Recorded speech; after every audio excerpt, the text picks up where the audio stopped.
আজ রবিবার আর তখন সময় সকাল 7:30। আমি এত সাজুগুজু করছি কারণ আজ 8:30 থেকে অনুষ্ঠিত হবে হলকর্ষণ, সেখানেই যাব। রবীন্দ্রনাথ ঠাকুর যখন শ্রীনিকেতন গড়ে তুললেন তার মূল লক্ষ্য ছিল গ্রামের মানুষের জীবনচর্চা, কুটির শিল্প এবং কৃষিকাজের উন্নতি করা। আমরা চাষ করি আনন্দে ইত্যাদি গানের মাধ্যমে এবং 1928 সালের 23শে শ্রাবণ তিনি নিজে শ্রীনিকেতনে হাল চালিয়ে কৃষিকাজকে আরও উৎসাহ দিয়েছিলেন। তাই চিরাচরিত প্রথা অনুসারে বিশ্বভারতী এখনো হলকর্ষণ উৎসব পালন করে আসছে এই দিনে। এভাবেই আজকের দিনটা ভীষণ পজিটিভলি শুরু হয়। তারপর আমরা বন্ধুরা একটু গল্প করে বাড়ি ফিরি। অনেকটা দেরি হয়ে গেছিল তাই এসেই রান্না বসাই। যদিও আজ ভাত ডাল বোন বানিয়েছিল, আমি শুধু এই 5 মিশালি সবজির তরকারিটা করেছি। আমরা বাঙাল ভাষায় এই তরকারিটাকে বলি ঘ্যাট। তো এইভাবে কোনোদিনও আগে সবজি করিনি, তাই ঠাকুমার কাছে ফোন করে তার রেসিপি জিজ্ঞেস করে করছিলাম। তারপর বিকেলবেলায় একটু পড়তে বসি।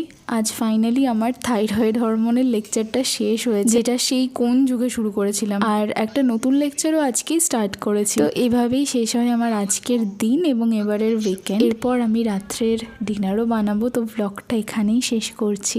টাটা।